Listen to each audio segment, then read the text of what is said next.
Hello guys! Welcome to my vlog. Ito ang buhay ng parokya, buhay secretary, and pastoral ministry ko na rin sa simbahan. So ngayong araw ng Lunes, day off ko po. Pero may binisita po akong namatay na asawa ng tito ko sa side ng nanay ko. So bago po tayo mag-start ng aking vlog, samahan niyo po ako magdasal sa lahat ng blessing na natanggap natin, sa ngalan ng Ama, ng Anak, ng Espiritu Santo. Amen. Panginoon ng kabutihan, Panginoon naming lahat. Ikaw lamang po, Panginoon, ang aming tanging sinasamba. Salamat po sa mga biyayang pinagkaloob niyo po sa bawat isa sa amin. Salamat sa nagdaang celebration namin, especially dito sa parokya, na nag-celebrate kami kahapon ng 14th year anniversary. Maraming salamat po sa mga generous naming benefactors, sponsors, parishioners, and sa ICM community na rin, headed by our parish priest, Reverend Father Joseph Son. Maraming salamat sa mga patuloy na gabay at pagpapala mo, lalong-lalo na po sa mahal ko sa buhay. Sa pamilya, kamag-anak, kaibigan, katrabaho dati, at sa kasama ko sa ministry. Patawarin mo po kami, Panginoon, sa mga nagawa naming pagkakamali. Alam namin po ang aming kahinaan at humingi kami ng iyong awa at patnubay. Gabayan niyo po kami sa araw-araw naming journey dito sa lupa.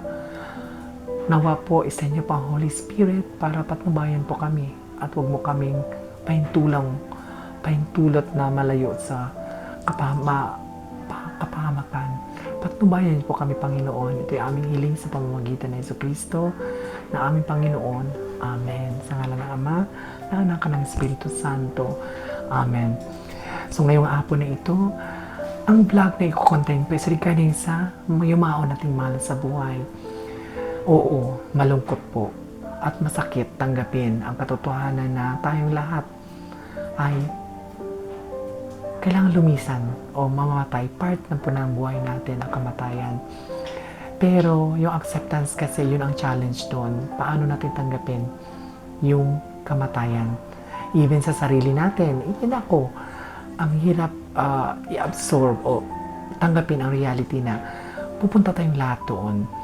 Pero alam ko po, sa gabay ng Diyos, sa gabay ng Holy Spirit, madali nating malagpasan ang challenge na iyon kasi pupunta tayo sa kaharian ng Diyos. At saka, yung pagdadalaw sa mga kamag-anak na mga ating mahal sa buhay is pagbibigay respect, pagbibigay galang, pagbibigay pugay sa kanila, lalong-lalo na po sa namatay.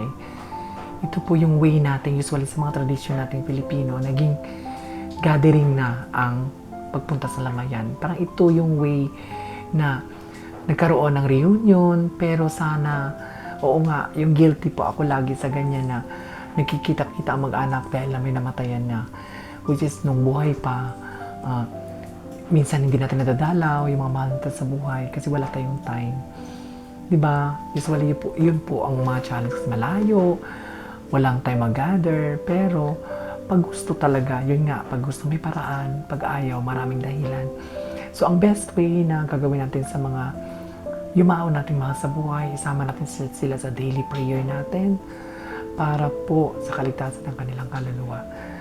So, sana po, Lord, gabayan niyo po kami, lalong-lalo na po yung mga kamag-anak ko from Barrientos family, na ang Diyos ay lagi andyan, na gumagabay sa aming lahat. Ito yung aming hilihiling sa pangalan ni Jesus na Panginoon. And thank you for watching this vlog. See you on my next vlog. I would like to say thank you also sa mga generous kong mga supporters na nagsisend ng kanilang suporta. Nakakatuwa, nakakataba ng puso ang inyong mga comment. Patuloy niyo po sanang suportahan. Thank you!